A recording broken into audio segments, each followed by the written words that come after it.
Welcome to my YouTube channel English with FK Sinha. आज हम लोग पढ़ेंगे प्रीपोजिशन। प्रीपोजिशन का 8 क्लास हो गया था, प्रीपोजिशन 8 तक हो गया था। और एक बात बता दें, अगर आप इस चैनल पे नए हैं तो इस चैनल को आप सब्सक्राइब कर दीजिए ताकि आपके पास वीडियो समय के अनुसार पहुंच सके। ठीक है, तो चलिए तो हम लोग शुरू करते हैं। प्रीपोजिशन का क्लास 9। ठीक है, यूज ऑफ प्रीपोजिशन यहाँ पे है। Use of facing, opposite, before, in front of. ठीक है ना। तो चारों का मतलब होता है के सामने। चारों का मतलब क्या होता है? के सामने। लेकिन चारों में क्या डिफरेंट है इसके बारे में आज हम लोग जानेंगे।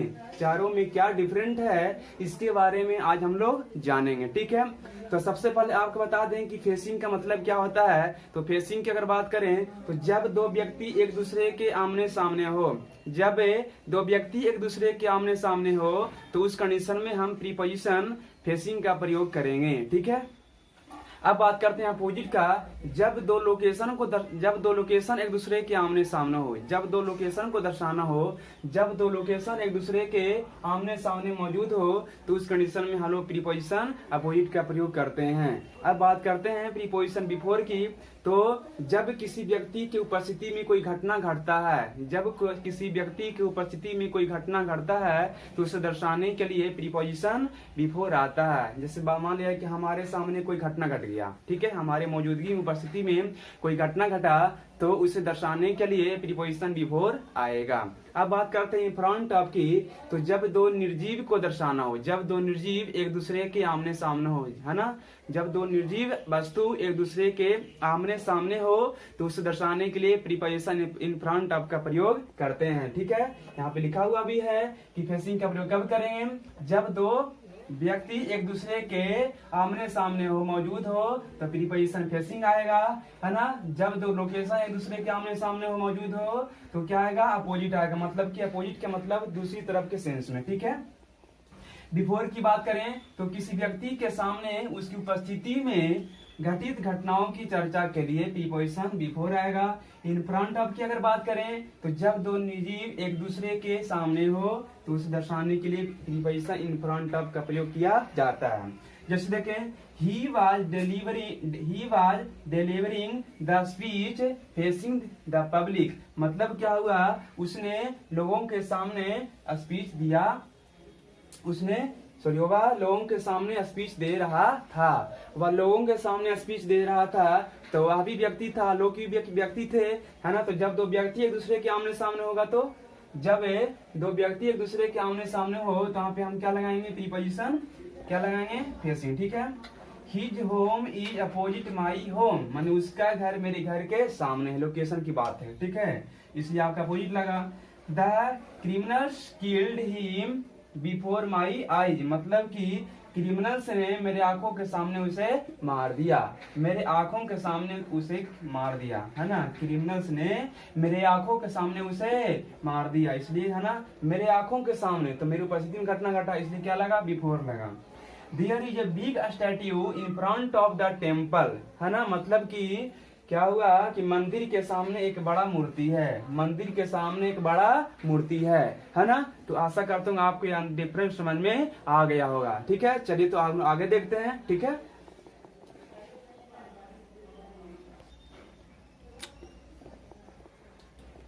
चलिए तो अब हम लोग पढ़ेंगे use of up, upon, up to, upward. ठीक है ना। अब ध्यान से देखिए कि आप, अपॉन, अप टू और अपवर्ड का प्रयोग किस तरह से किया जाता है। ठीक है ना।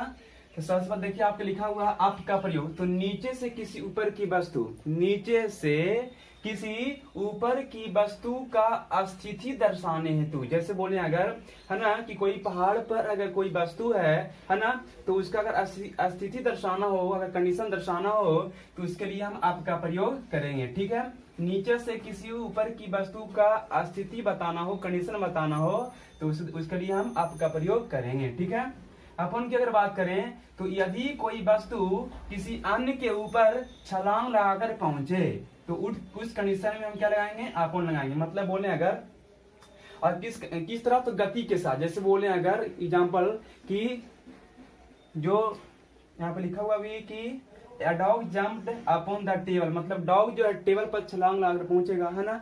तो अगर गति के साथ किसी के ऊपर जाके बढ़ जाता है, पहुंच जाता है ना, छलांग लगाकर, तो वहां पे अपॉन लगाया जाता है, ठीक है ना, गति के साथ। तो यदि कोई वस्तु किसी अन्य के ऊपर छलांग लगाकर पहुंचे तो वहां पे हम अपॉन का प्रयोग करेंगे, ठीक है ना।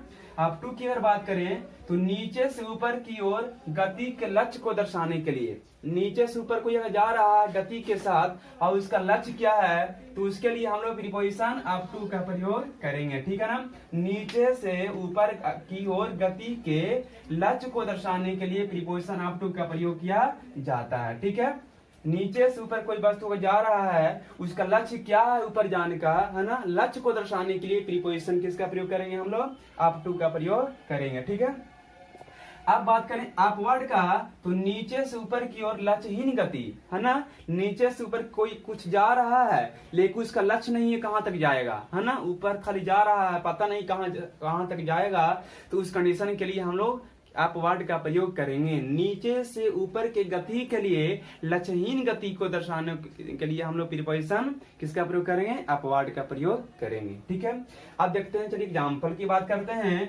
ही वेंट अप द हिल, मतलब कि द हिल लिखा हुआ, ही वेंट अप द हिल मतलब वह पहाड़ पर गया, कहाँ गया, तो पहाड़ पे, उसका कंडीशन स्थिति क्या है, पहाड़ पे, है ना।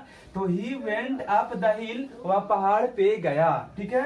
A dog jumped upon the table, मतलब कि डॉग, है ना, टेबल पर जंप किया, तो जंप कैसे करेगा, गति के साथ करेगा, उछल के जाके बैठ जाएगा, ठीक है ना। अब बोले I will go up to the third floor, मतलब कि मैं थर्ड फ्लोर पर जाऊंगा, मैं थर्ड फ्लोर पर जाऊंगा, तो गति के साथ जा रहा है लेकिन उसका लक्ष्य क्या है, थर्ड फ्लोर पर जाना। नीचे से ऊपर जा रहा है गति के साथ लेकिन लक्ष्य को दर्शाने के लिए अप टू का प्रयोग करते हैं, इसलिए यहाँ पे अप टू लगा, लक्ष्य क्या है, तो थर्ड फ्लोर पर जाना, है ना।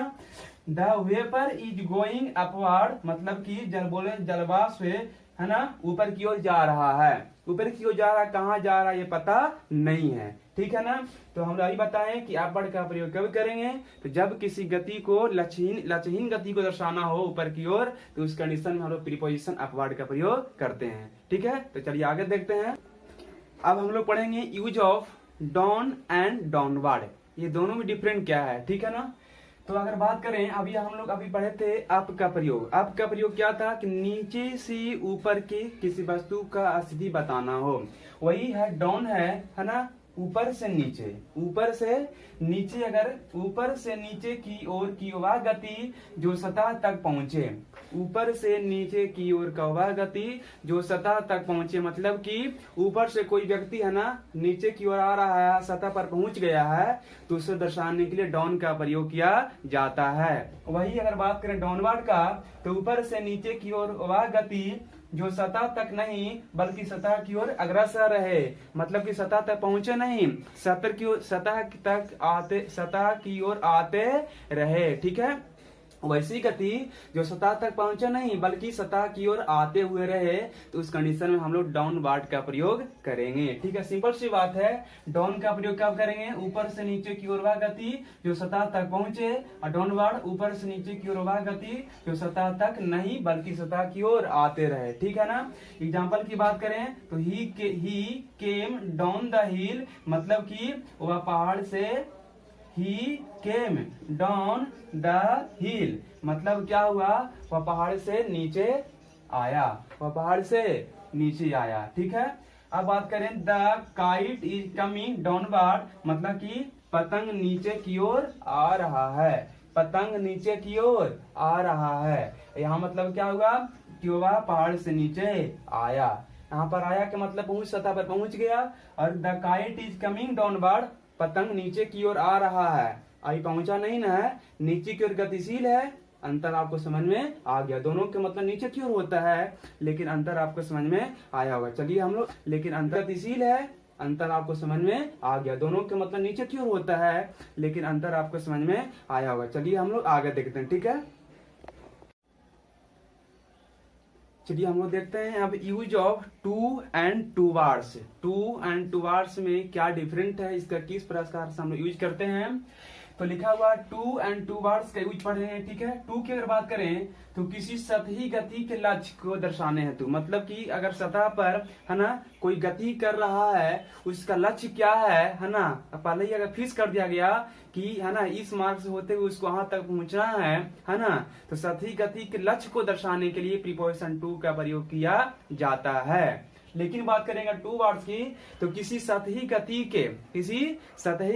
के लक्ष्य के दिशा में लक्ष्य के दिशा में बढ़ रही गति को दर्शाने के लिए, है ना। कोई गति अगर सतह पर चल रहा है, कोई गति अगर सतह पर गतिशील है, ठीक है, और उस कंडीशन में गति के लक्ष्य के दिशा में बढ़ रही गति को दर्शाने हेतु क्या आता है आपका टू वर्ड्स का प्रयोग किया जाता है। जैसे एग्जांपल देखें अगर कि the train will go Delhi, the train will go to Delhi अगर है तो मतलब क्या हुआ, ट्रेन दिल्ली को जाएगी, ट्रेन दिल्ली को जाएगी, मतलब उसका लक्ष्य क्या, दिल्ली जाना, ठीक है।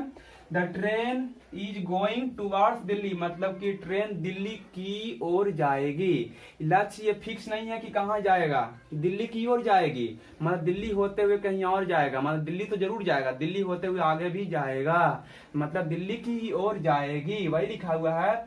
सतही गति के लक्ष्य के दिशा में उसका लक्ष्य जहाँ पे है ना वहां पहुंचेगा, लेकिन उससे पहले कहाँ जाएगा है ना, उसको दर्शाने के लिए जो है टू वर्ड्स का प्रयोग किया जाता है। समझ में आ गया होगा आप लोग को अंतर, ठीक है ना, ठीक है। तो the train is going towards Delhi, है ना, ट्रेन दिल्ली की ओर जाएगी। आशा करता हूँ आपको यह वीडियो पसंद आया होगा। अगर आप इस चैनल पे नए हैं तो इसके आप सब्सक्राइब कर दीजिए। आपको प्रीपोजिशन 8 का क्लास के लिंक इस वीडियो के डिस्क्रिप्शन में दे देंगे, ठीक है ना। और अपने दोस्तों के पास शेयर कीजिए, लाइक कीजिए, ठीक है। जुड़े रहिए हमारे चैनल से ताकि आपको है ना बहुत आपको बेनिफिट मिलेगा, ठीक है। Thanks for watching, bye bye, अगले वीडियो में मिलते हैं।